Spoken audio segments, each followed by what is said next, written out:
Hello, welcome to all of you. Mukhi learning channel में एक बार फिर आपका हार्दिक स्वागत है। जैसा कि आप जानते हैं कि ये हमारी सीरीज चल रही है डायरेक्ट इनडायरेक्ट की। तो पिछली वीडियोस में जो असर्टिव सेंटेंसेस हैं उनको डायरेक्ट से इनडायरेक्ट बनाते समय कहाँ पे वर्ब में चेंज करना है, कहाँ पे प्रोनाउन में चेंज करना है और कौन सा शब्द कैसे चेंज होगा, नाउ का देन, दिस का दैट, दोस्त का देर। तो ये सारी चीज़ें पिछली वीडियोस में इन डिटेल बता दी गई हैं और जिन व्यूवर्स ने ना देखी हो वो प्लीज़ देख लें, क्योंकि एक करेक्टिविटी सी जब भी बन पाएगी जब हम पिछली को रिकैप करके चलेंगे। Now let us start. और आज के इस सेशन में हम डिस्कस करेंगे जो इंटेरोगेटिव सेंटेंसेस हैं। इंटेरोगेटिव मीन क्वेश्चन मार्क वाले, तो उनके कुछ नियम हैं जिनको हम यहाँ पे डिस्कस करते हैं, फिर कुछ सेंटेंसेस बना के और उस चीज़ को कंफर्म करेंगे। तो नाउ स्टार्ट। सबसे पहला इसके जो नियम है कि रिपोर्टिंग वर्ब सैड या टोल्ड को आस्क में बदलना है। जो रिपोर्टिंग वर्ब यदि सैड है या टोल्ड मतलब कहा, तो उसको हमने आस्क में बदलना है, क्योंकि जब क्वेश्चन मार्क हो तो व्हाट नेचुरल है, आस्क का मतलब है पूछना, तो उसको हमने आस्क में बदलना है। नेक्स्ट है दैट जो कंजक्शन हम जब डायरेक्ट से इनडायरेक्ट बनाते हैं तो हम दैट का कंजक्शन यूज करते थे, लेकिन क्वेश्चन ये जो इंटेरोगेटिव सेंटेंसेस हैं इसमें दैट वाली कंजक्शन अप्लाई नहीं होगी। इस चीज का माइंड में रखना है। नेक्स्ट हमारा वर्ब, प्रोनाउन तथा अन्य परिवर्तन वाले नियमों का प्रयोग करना है। जो प्रोनाउन वर्ब के उनको चेंजेस वाले नियम बताए गए थे वो डिट्टो वही के वही अप्लाई होंगे। तो जिन व्यूअर्स ने वो पिछली वीडियो ना देखी हो वो जरूर देख लें, तभी वहां पे हमें पता चलेगा वर्ब में कहाँ पे चेंज करना है, प्रोनाउन में कहाँ पे चेंज करना है। और वाक्य के अंत में जो साइन ऑफ इंटेरोगेशन है, प्रश्नवाचक चिन्ह है, वो नहीं लगेगा। जब हमें क्वेश्चन मतलब डायरेक्ट होगा, डायरेक्ट में हमें क्वेश्चन लगा मिलेगा, मतलब साइन ऑफ इंटेरोगेशन लगा मिलेगा, लेकिन जब हम उसको इनडायरेक्ट में कन्वर्ट कर देंगे तो हमने साइन ऑफ इंटेरोगेशन नहीं लगाना है, उसकी जगह फुल स्टॉप लगेगा। अब नेक्स्ट है हमारा यदि रिपोर्टेड स्पीच का पहला शब्द कोई वर्ब है, वर्ब का मतलब इज आर एम है, वाज वर है, हैव हैड है, तो ये सारे एक्सिलरी वर्ब हैं। तो हमने क्या करना है, इनडायरेक्ट बनाते समय इफ या वेदर का प्रयोग करके सब्जेक्ट लिखते हैं।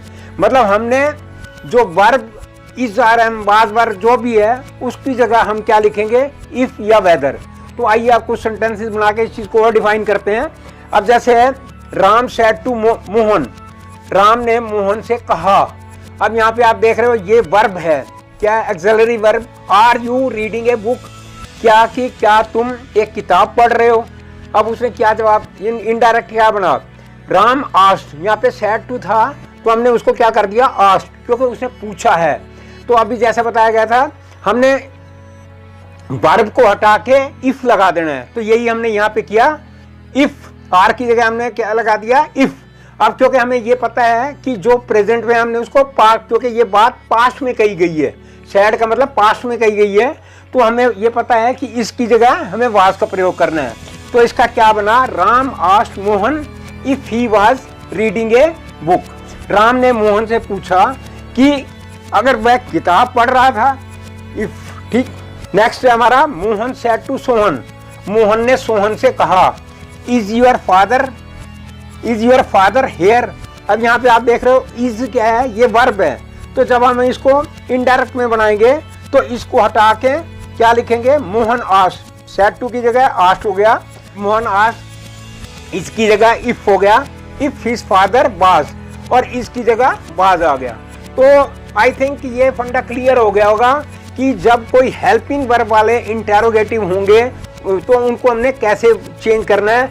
अब लेकिन ये तो थे जो वर्ब वाले, अब जो व्हाट, व्हेन, ये तो वो वाले होंगे, तो उनको कैसे करेंगे, उनको कुछ सर्टेन नियम है। अब चलिए उनको देखिए। हमने सीखा कि यदि वर्ब हो, is are am was verb से इंटेरोगेटिव सेंटेंस हो, तो वहाँ पे is are am was verb को हटा के हमने क्या करना है, इफ या वेदर का प्रयोग करना है। और यदि इंटेरोगेटिव सेंटेंस, यदि रिपोर्टेड स्पीच का पहला शब्द वर्ब ना होके बल्कि कोई प्रश्नवाचक शब्द where, when, why, how, what मतलब is are am was were ना होके where when why how what आदि से हो तो इनडायरेक्ट बनाते समय हमें इफ या कंजक्शन का प्रयोग नहीं करते हैं, हमें इफ या वेदर वहाँ पे नहीं लगाना है। ऐसे वाक्यों में प्रश्नवाचक शब्द को ही लिखकर सब्जेक्ट प्रयुक्त करके वर्ब को लिखते हैं।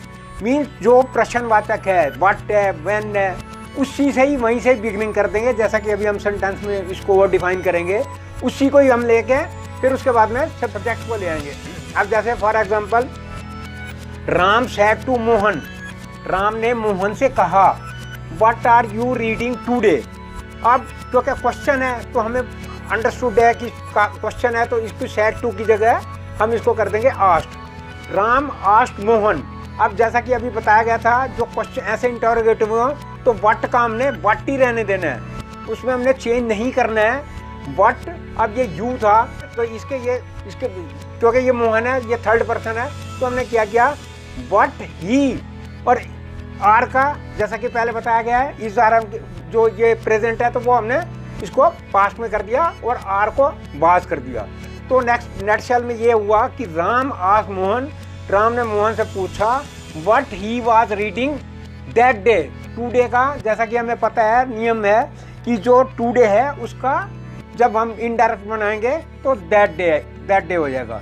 अब नेक्स्ट हमारा sentence, Gopal said to Govind. Gopal ने गोविंद से कहा, क्या कहा, why have you called your friends, कि तुमने अपने दोस्तों को क्यों बुलाया है। अब यहाँ पे देखिए आप वाई है, तो जब हम इसको इनडायरेक्ट बनाएंगे तो अभी हमने वाई को वाई ही रखना है। हमने क्या किया, सेड टू की जगह हमने कर दिया गोपाल आस्क्ड। गोपाल ने गोविंद से पूछा, वाई का वाई डिट्टो आ गया, वाई ही हैड, हैव की जगह हमें पता है कि ये पास्ट में हमने किया तो हैड हो गया। Why he had called his friends, कि उसने अपने दोस्तों को क्यों बुलाया था। नेक्स्ट देखिए, ही सेड टू मी, उसने मेरे को कहा, where do you go now. अब यहाँ पे वेयर आ रहा है कि तुम कहाँ जाते हो। अब यहाँ पे जब हमने इसको इनडायरेक्ट में किया, सेड टू की जगह asked, he asked me where I went then, now का देन हो गया कि मैं कहाँ, तब मैं कहाँ गया था, वेंट पास्ट में हो गया, डू की जगह वो हमने पास्ट में कर दिया। नेक्स्ट है, दे सेड टू अस, उन्होंने हमें कहा, they said to us when did you not beat us, कि तुमने हमें कब नहीं मारा। अब इसका देखिए, सेड टू की जगह आस्क्ड हो गया, दे आस्क्ड अस, व्हेन का व्हेन आ गया, when we had not bitten, इसको डिड की जगह ये पास्ट में, when we had not bitten them, they से देम बन गया। तो इस तरह से हमें ये इंटरोगेटिव सेंटेंस हो, इनके दो तरह के होते हैं। एक तो यह वर्ब से, जहाँ से मतलब जो रिपोर्टिंग स्पीच है वो वहाँ से, रिपोर्टिंग स्पीच मतलब इंटरोगेटिव वर्ब से स्टार्ट हो रही होगी या बाय व्हेन से। तो हमें इन चीज़ों का ध्यान रखना है, कौन सी चीज़ कहाँ पे लगनी है। यदि वो वर्ब से स्टार्ट हो रही है तो हमें इफ़ या वेदर का इस्तेमाल करना है, और यदि वेयर व्हेन वाई से है तो हमें डिट्टो वही का वही लिख के उसके आगे सब्जेक्ट के अनुसार हमने वर्ब लगा दें।